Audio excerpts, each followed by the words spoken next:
ನೋಡಿ, ನಾನು ಇವತ್ತು ಗಂಗಾವತಿಯಲ್ಲಿ ಅಲ್ಲಿ ಚೆನ್ನಬಸವ ಜಾತ್ರೆ ಇತ್ತು. ಆ ಜಾತ್ರೆಗೆ ನಾನು ಹೋಗಿದ್ದೆ. ನಾನು ಅಲ್ಲಿಗೆ ಹೋಗಿ ನಾನು ವಾಪಸ್ ಬರುವಂತ ಸಂದರ್ಭದಲ್ಲಿ ನನಗೆ ಫೋನ್ ಬಂತು, ಈ ರೀತಿ ನಾರಾ ಭರತ್ ರೆಡ್ಡಿ ಬೆಂಬಲಿಗರೆಲ್ಲರೂ ಕೂಡ ಒಂದು 30-40 ಮಂದಿ ಮನೆ ಮುಂದೆ ಬಂದು ಕುತ್ಕೊಂಡ್ಬಿಟ್ಟು ಕುರ್ಜಿಗಳು ಹಾಕೊಂಡ್ಬಿಟ್ಟು ಪ್ರೈವೇಟ್ ಗನ್ಮೆನ್ಗಳನ್ನೆಲ್ಲ ಕರ್ಕೊಂಡ್ಬಿಟ್ಟು ಮನೆ ಮುಂದೆ ಪೋಸ್ಟರ್ಸ್ ಅನ್ನ ಹಾಕ್ತಾ ಇದ್ದಾರೆ ಅಂತ ಹೇಳಿ, ಬ್ಯಾನರ್ಸ್ ಹಾಕ್ತಾ ಇದ್ದಾರೆ ಅಂತ ಹೇಳಿ. ಅಂದ್ರೆ ಬ್ಯಾನರ್ಸ್ ಹಾಕೋದಕ್ಕೆ ರೌಡಿಗಳ ತರ ಗನ್ಮೆನ್ಗಳನ್ನ ಕರ್ಕೊಂಡು ಬಂದು ಮನೆ ಹತ್ರ ಯಾಕೆ ಕುತ್ಕೊಂಡು ಅನ್ನೋದು ಪ್ರಶ್ನೆ ಬಂತು. ಬೆಳಿಗ್ಗೆ ಒಂದು ಪೋಸ್ಟರ್ನ ಮನೆ ಕಾಂಪೌಂಡ್ಗೆ ಹಚ್ಚಿ ಹೋಗಿದ್ರು. ಇವತ್ತು ಬೆಳಗಿನ ಜಾವ ನಮ್ಮ ಸೆಕ್ಯೂರಿಟಿ ಅವರು ಅದನ್ನು ನೋಡಿ ತೆಗೆದಿದ್ದಾರೆ ಅಂತ ಹೇಳಿ ಗೊತ್ತಾಯ್ತು ನನಗೆ. ಅದು ನನ್ನ ಗಮನಕ್ಕೆ ಇದ್ದಿಲ್ಲ. ನಾನು ಬಂದು ಗಂಗಾವತಿಗೆ ಹೋಗಿ ಬರೋದ್ರೊಳಗಡೆ ಸಂಜೆ ಹೊತ್ತಿಗೆ ಈ ರೀತಿ ಅವನು ಸತೀಶ್ ರೆಡ್ಡಿ ಅಂತ ಹೇಳಿ, ನಾರಾ ಭರತ್ ರೆಡ್ಡಿಗೆ ಪೂರ್ತಿ ಬಲಗೈ ಬಂಟ ಅಂತ ಹೇಳಿ ಹೇಳ್ತಾರೆ, ಅವನು ಗನ್ಮೆನ್ಗಳನ್ನೆಲ್ಲ ಕರ್ಕೊಂಡು ಬಂದು 40 ಮಂದಿ ಚಾನಲ್ ಶೇಖರ್ ಅಂತೇಳಿ ಇವರೆಲ್ಲ ಬಂದು ಮನೆ ಮುಂದೆ ಕೂತ್ಕೊಂಡು ನಮ್ಮ ಸೆಕ್ಯೂರಿಟಿ ಅವ್ರು ಹೋಗಿ ಮನೆ ಮುಂದೆ ಹೆಂಗೆ ಚೇರ್ ಹಾಕೊಂಡು ಕೊಡ್ತೀರಂತಂದ್ರು ಕೂಡ ಅವ್ರನ್ನ ಸ್ವಲ್ಪ ಕಪಾಳಕ್ಕೆ ಕೊಡ್ದು ಗನ್ಮೆನ್ಗಳನ್ನ ಸ್ವಲ್ಪ ದೌರ್ಜನ್ಯ ಎಸಗಿದ್ರು. ಅಂದ್ರೆ ಅವ್ರ ಉದ್ದೇಶ ಏನಿತ್ತು ಅಂದ್ರೆ ಮನೆ ಹತ್ರ ಬಂದು ಗಲಾಟೆ ಮಾಡಿ ತಡ್ಕೋಬೇಕನ್ನೋದಿತ್ತು.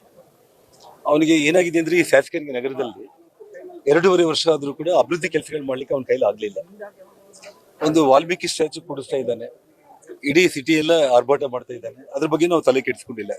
ಕಾರಣ ಏನಂದ್ರೆ, ಸುಮಾರು ನಾನು ಮಂತ್ರಿಯಾಗಿರುವಂತ ಸಂದರ್ಭದಲ್ಲಿ, ಶ್ರೀರಾಮುಲು ಮಂತ್ರಿಯಾಗಿರುವಂತ ಸಂದರ್ಭದಲ್ಲಿ 8 ಕೋಟಿಯಲ್ಲಿ ವಾಲ್ಮೀಕಿ ಭವನ ಕಟ್ಟಿದಂತವ್ರು ನಾವು. 20 ಅಡಿ ವಾಲ್ಮೀಕಿ ವಿಗ್ರಹ ನಾವು ಸ್ಥಾಪನೆ ಮಾಡಿರುವಂತವ್ರು ನಾವು, 20 ಅಡಿ. ಮತ್ತೆ ವಾಲ್ಮೀಕಿ ಸರ್ಕಲ್ ಅಂತ ಇವತ್ತೇನಿದೆ, SP ಸರ್ಕಲ್ ಅಂತ ಇದ್ದಿದ್ದನ್ನ ಮುನ್ಸಿಪಾಲಿಟಿ ನಮ್ಗೆ ಅಧಿಕಾರದಲ್ಲಿದ್ದಾಗ ವಾಲ್ಮೀಕಿ ವೃತ್ತ ಅಂತ ಮಾಡಿ ವಾಲ್ಮೀಕಿ ಪುತ್ಥಳಿಯನ್ನ ಅಲ್ಲಿಟ್ರೆ ಕಳೆದ 15 ವರ್ಷಗಳಿಂದ ಎಲ್ಲ ಮಾಧ್ಯಮ ಸ್ನೇಹಿತರು ನೀವೇ ನೋಡ್ತಾ ಇದ್ದೀರಿ, ಆ ಮೂರ್ತಿಗೆ ಪೂಜೆ ಸಲ್ಲಿಸ್ತಾ ಇರುವಂತದ್ದು. ಇವತ್ತು SP ಸರ್ಕಲ್ ಅಲ್ಲಿ 1 ಕೋಟಿ ವೆಚ್ಚದಲ್ಲಿ ಒಂದು ಪುತ್ಥಳಿ ಇಡೋದಕ್ಕೆ ಅವ್ನಿಗೆ ಏನಾಗ್ತಿದೆ ಅಂದ್ರೆ, ಇಡೀ ನಗರದಲ್ಲಿ ಜನ ಅಭಿವೃದ್ಧಿ ಕೆಲಸಗಳನ್ನ ಬಿಟ್ಟು ಈ ರೀತಿ ಆರ್ಭಾಟ ಮಾಡ್ತಾ ಇದ್ದಾನೆ ಅನ್ನುವಂತ ಅವನಿಗೆ ಡೌನ್ ಫಾಲ್ ಸ್ಟಾರ್ಟ್ ಆಗಿದೆ. ಆ ಭಯದಲ್ಲಿ ಆದ್ರೆ ಸುಮ್ನೆ ತಡ್ಕೋಬೇಕು, ಗಲಾಟೆಗಳು ಮಾಡಿಸ್ಕೋಬೇಕು ಅಂತ ಹೇಳಿ ಯಾವನಾದ್ರೂ ಕೂಡ ಒಬ್ಬ ಬುದ್ಧಿ ಇರುವಂತವನು ಮನೆ ಹತ್ರ ಬಂದು ಚೇರ್ಗಳು ಹಾಕೊಂಡು ಬಂದು ಇವತ್ತು ಕೊಡ್ತಾನೆ ಅಂತಂದ್ರೆ ನಾವು ಸುಮ್ನೆ ಕೂಡ್ಲಿಕ್ಕೆ ಹೇಗಾಗುತ್ತೆ? ಪೊಲೀಸರಿಗೆ ನಮ್ಮವ್ರು ಇಂಟಿಮೇಷನ್ ಮಾಡಿದ್ರೆ ಪೊಲೀಸರು ಬಂದ್ರು ಕೂಡ DSP ಬಂದಿದ್ರು ಪಾಪ, ಪೊಲೀಸರು ಎಲ್ಲರೂ ಕರ್ಕೊಂಡು. ಅಷ್ಟೊತ್ತಿಗೆ ನಾನು ರೀಚ್ ಆದೆ. ಶ್ರೀರಾಮುಲು ಅವ್ರು ಹೋಗ್ಬಿಟ್ಟು ಈ ರೀತಿ ಮನೆ ಹತ್ರ ಬಂದು ಗಲಾಟೆ ಮಾಡೋದು ಸರಿ ಇಲ್ಲ, ನೀನು ಕೊಡ್ದಿದ್ದೀನಿ, ನೀನು ಡ್ರಿಂಕ್ಸ್ ಎಲ್ಲ ತಗೊಂಡಿದ್ದೀನಿ, ನೀನು ಇದು ಪದ್ಧತಿ ಅಲ್ಲ, ಈ ರೀತಿ ಬಂದು ರೌಡಿ ಮಾಡಿದ್ದು, ಫಸ್ಟ್ ಇಲ್ಲಿಂದ ನೀವು ಖಾಲಿ ಮಾಡಿ ಹೋಗ್ರಪ್ಪ ಅಂತ ಹೇಳಿ ಬಹಳ ಗೌರವದಿಂದ ಶ್ರೀರಾಮುಲು ಅವ್ನಿಗೆ ಹೇಳಿದ್ದಾರೆ. ಹೇಳಿದ್ರು ಕೂಡ ಅವ್ನು ಕೇಳಿಲ್ಲ. ಕೇಳ್ದೇನೆ ಇನ್ನ ಜನ, ನಾನು ಗಂಗಾವತಿಯಿಂದ ರೀಚ್ ಆಗೋದ್ರೊಳಗಡೆನೆ ಸಾವಿರಾರು ಸಂಖ್ಯೆಯಲ್ಲಿ ನಮ್ಮ ಬೆಂಬಲಿಗರು ಬಂದ್ಬಿಟ್ರು. ಪೊಲೀಸರು ಕೂಡ ಕೈ ಮೀರುವಂತ ಒಂದು ಪರಿಸ್ಥಿತಿ ಬಂತು. ಕೊನೆಗೆ ಅವನು ಕಲ್ಲುಗಳು ತಗೊಂಡು, ಅಂದ್ರೆ ಎಲ್ಲ ರೆಡಿಯಾಗಿ ಬಂದಿದ್ದಾರೆ ಅವರು. ಆ ಕಡೆ ಅವರೊಂದು 100-200 ಮಂದಿನ ಕರ್ಸ್ಕೊಂಡ್ಬಿಟ್ಟು ಮನೆ ಮೇಲೆ ಈ ಕಡೆ ಎಲ್ಲ ಕೂಡ ಕಲ್ಲು ತೂರಾಟ ಮಾಡಿದ್ರು. ನಮ್ಮ ಹುಡುಗರಿಗೆ ಸುಮಾರು 2-3 ಹೊಡೆತ ಬಿದ್ದಿದೆ. ಮತ್ತೆ ಪ್ರೈವೇಟ್ ಗನ್ಮೆನ್ಗಳ ಜೊತೆಯಲ್ಲಿ ಪ್ರೈವೇಟ್ ಗನ್ಮೆನ್ಗಳನ್ನ ಇಟ್ಕೊಂಡ್ಬಿಟ್ಟು ಇವತ್ತೇನು ಅವರು ಇದು ಬುಲೆಟ್ಸ್ ಗುಂಡಾರಿಸಿದ್ದಾರೆ. ಇನ್ನ 4 ಬುಲೆಟ್ ನಮ್ಮ ಹುಡುಗರು ಯಾರು ತಗೊಂಡಿದ್ದಾರೆ, ಅದ್ರ ಕೂಡ ನಾನು ತಗೊಂಡ್ ಬರ್ತೀನಿ. ಈ ಬುಲೆಟ್ಗಳಿಗೆಲ್ಲ ಕೂಡ ಡೀಟೇಲ್ಸ್ ಎಲ್ಲ ಇರುತ್ತೆ. ಇದಕ್ಕೆಲ್ಲವೂ ಕೂಡ ಇದ್ಯಾರು ತಪ್ಪಿಸ್ಕೊಳ್ಳೋದಕ್ಕೆ ಸಾಧ್ಯನೇ ಇಲ್ಲ. ಅವ್ನು ಸತೀಶ್ ರೆಡ್ಡಿ ಪ್ರೈವೇಟ್ ಗನ್ಮೆನ್ಗಳನ್ನ ಕರ್ಕೊಂಡು ಬಂದು ಕಾನೂನಿಗೆ ಪೂರ್ತಿ ವಿರುದ್ಧ, ಪ್ರೈವೇಟ್ ಗನ್ಮೆನ್ಗಳು ಇಟ್ಕೊಳ್ಳುವಂಥದ್ದು ಪೂರ್ತಿ ಕಾನೂನಿಗೆ ವಿರುದ್ಧ. ಪ್ರೈವೇಟ್ ಗನ್ಮೆನ್ಗಳನ್ನ ತಗೊಂಡ್ ಬಂದು ಈ ರೀತಿ ಬುಲೆಟ್ಗಳನ್ನ ಹಾರಿಸಿ ಇವತ್ತು ನಾನು ಕರೆಕ್ಟಾಗಿ ನಾನು ಬಂದು ಕಾರಲ್ಲಿ ಇಳಿದೀನಿ, ಫೈರಿಂಗ್ ಸ್ಟಾರ್ಟ್ ಆಗಿದೆ. ಬಹಳ ರೌಂಡ್ಗಳು. ನಮ್ಮವರು ಮೋಸ್ಟ್ಲಿ ವಿಡಿಯೋ ಕೂಡ ಮಾಡಿರ್ಬೇಕಂತ ಅನ್ಕೊಳ್ತೀನಿ. ವಿಡಿಯೋ ಮಾಡಿದ್ರೆ ದಯಮಾಡಿ ನಮ್ಮವ್ರು ಯಾರು ವಿಡಿಯೋ ಮಾಡಿದ್ದಾರೆ ಅದನ್ನ ಮೀಡಿಯಾದವ್ರು ಕೊಟ್ಬಿಡಿ ನೀವು. ಫೈರಿಂಗ್ ಮಾಡಿದ್ದನ್ನ ಸ್ಟ್ರೈಟ್ ಅವೇ ನಾನು ಕರೆಕ್ಟಾಗಿ ಕಾರ್ ಇಳಿದಿದ್ದೀನಿ, ಒಬ್ಬನ್ ಕೂಗ್ತಾ ಇದ್ದ ಜನಾರ್ದನ್ ರೆಡ್ಡಿ ಬಂದ ಅಂತ ಹೇಳಿ. ಬಂದ ತಕ್ಷಣ ಫೈರ್ ಮಾಡಿದ ತಕ್ಷಣ ಫೈರಿಂಗ್ ಸ್ಟಾರ್ಟ್ ಮಾಡಿದ್ರು. ಅಂದ್ರೆ ವಿಷಯ ಏನಂತಾಗಿ ನಾನು ಹೇಳ್ತಾ ಇದ್ದೀನಿ, ಅವನು ನಾರಾಯಣ್ ರೆಡ್ಡಿ ಭರತ್ ಅವರಪ್ಪ, ಅವನು ದೊಡ್ಡ ಕ್ರಿಮಿನಲ್ ಅಸಲು. ಅವನು ಬಳ್ಳಾರಿಯಲ್ಲಿ ನಾವು ಈ ಕ್ರಿಮಿನಲ್ಗಳ ವಿರುದ್ಧನೇ ನಾವು ಫೈಟ್ ಮಾಡ್ತಾ ಬಂದಿದ್ದು, ನಾನು ಮತ್ತು ಶ್ರೀರಾಮುಲು ನಮ್ಮ ಸಹೋದರೆಲ್ಲರೂ ಕೂಡ. ಈ ಕ್ರಿಮಿನಲ್ಸ್, ರೌಡಿ ಗ್ಯಾಂಗ್ಗಳು, ಇವಾಗ ಅವನ ಹಿಂದೆ ಮರ್ಡರರ್ಸ್ನೆಲ್ಲ ಇಟ್ಕೊಂಡಿದ್ದಾನೆ. ಅವನು ಭರತ್ ಮರ್ಡರರ್ಸ್ ಇಟ್ಕೊಂಡಿದ್ದಾನೆ, ಕೊನಿಗಳು ಮಾಡೋರ್ನ ಇಟ್ಕೊಂಡಿದ್ದಾನೆ ಎಲ್ಲ. ಅವರಪ್ಪ ನಾರಾಯಣ್ ರೆಡ್ಡಿ ಏನು ಕ್ರಿಮಿನಲ್ ಇದ್ನೋ ಮಗ ಕೂಡ ಅದೇ.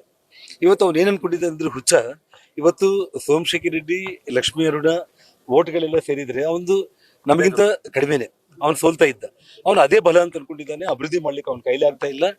ಆ ಪುತ್ಥಳಿಯನ್ನು ಇಟ್ಕೊಂಡ್ಬಿಟ್ಟು ಏನೋ ಮಾಡ್ಬೇಕಂತ ಹುಚ್ಚ ಹೊರಟಿದ್ದಾನೆ.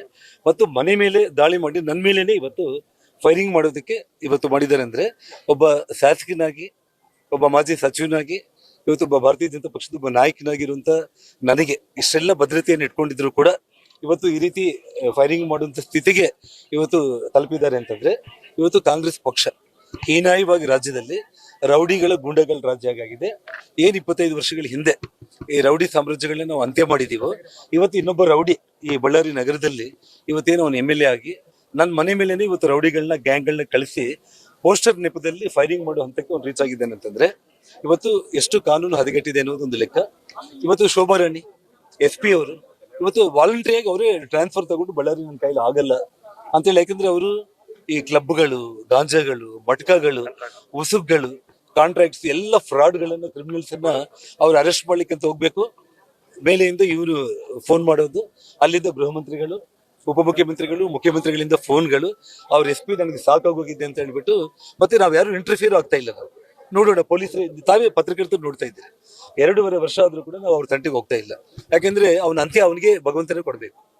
ಯಾವ ರೀತಿ ಸಿಸ್ಪಾಲ ತಪ್ಪುಗಳು 100 ಮಾಡಿದ್ಮೇಲೆ ಅವನ ಅಂತ್ಯ ಭಗವಂತ ಹೇಗೆ ಮಾಡ್ತಾನೋ, ಈ ದುರ್ಮಾರ್ಗ ಶಾಸಕಿನ ಅಂತ್ಯ ಕೂಡ ಹೀಗೆ ಆಗ್ಬೇಕು ಅಂತ ಹೇಳಿ ನಾವು ಬಹಳ ತಾಳ್ಮೆಯಿಂದ ನಾವಿದ್ದೀವಿ. ನಾವು ಇವತ್ತು ಮನೆಯವರೆಗೆ ಬಂದು ನನ್ನ ಮೇಲೇನೆ ಇವತ್ತು ನಾನು ಕಾರ್ ಇಳಿದ ತಕ್ಷಣ ಫೈರಿಂಗ್ ಸ್ಟಾರ್ಟ್ ಆಯ್ತು.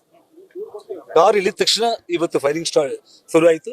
ಇವತ್ತು ನಾನೇ ಖುದ್ದಾಗಿ ಇವತ್ತು ನನ್ನ ಕಂಪ್ಲೇಂಟ್ ಟೈಮಿಂಗ್ ನಾನು ಹೇಳ್ತೇನೆ, ವಿಡಿಯೋಗಳು ಮಾಡಿದ್ದಾರೆ.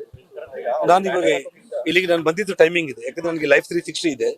ನಾನು ಇಲ್ಲಿ ಲ್ಯಾಂಡ್ ಆಗಿದ ತಕ್ಷಣ ಕಾರಲ್ಲಿ ನನಗೆ ಟೈಮಿಂಗ್ ಇದೆ, ಟೈಮು ತಿಳಿಸ್ತೀನಿ. ನಾನು ಇವತ್ತು ಕಂಪ್ಲೇಂಟ್ ಮಾಡ್ತೀನಿ ಕ್ಲಿಯರ್ ಆಗಿ. ಇದು 100ಕ್ಕೆ 100 ನಾನು ಹೇಳ್ತಾ ಇರುವಂತದ್ದು. ಅವನು MLA, ಅವ್ರ ತಂದೆ ನಾರಾಯಣ ರೆಡ್ಡಿ, ಅವರಿಬ್ಬರು ಸೇರಿ ಇವತ್ತು ಇಡೀ ಕಾಂಗ್ರೆಸ್ ಪಕ್ಷ ಇವತ್ತು ನನಗೆ ಒಂದೊಂದು ರೀತಿಯಲ್ಲಿ ಅನುಮಾನ ಬರುವಂತದಂದ್ರೆ, ಈ ರಾಜ್ಯದ ಮುಖ್ಯಮಂತ್ರಿ ಸಿದ್ದರಾಮಯ್ಯನವರು ನನ್ನ ಮೇಲೆ ಹಿಂದೆ ಮಾಡಿರುವಂತ ಪಾದಯಾತ್ರೆಗಳು, ಹೋರಾಟಗಳು ಇದು ಸಾಕಾಗಿಲ್ದಂಗೆ ಏನಾದ್ರೂ ನನ್ನನ್ನ ಇವತ್ತು ಈ ರೀತಿ ಆದ್ರೂ ಫಿನಿಶ್ ಮಾಡಬೇಕು ಅಂತ ಹೇಳಿ ಮನೆ ಮೇಲೆ ಇವತ್ತು ಗೂಂಡಾಗಳನ್ನು, ರೌಡಿಗಳನ್ನು ಕಳಿಸಿ ಈ ರೀತಿ ಇವತ್ತು ಫೈರಿಂಗ್ ಮಾಡುವಂತ ಒಂದು ಸ್ಥಿತಿಗೆ ತಲುಪಿದೆ ಅಂತಂದ್ರೆ, ಈ ಹಿಂದೆ ಕೂಡ ಇಂಥ ಒಂದು ಭಯಾನಕವಾಗಿ ಇವತ್ತು ಆಗಿದ್ದಿಲ್ಲ, ಇವತ್ತು ಆಗಿರುವಂತ ಒಂದು ಘಟನೆ ಇದೆ.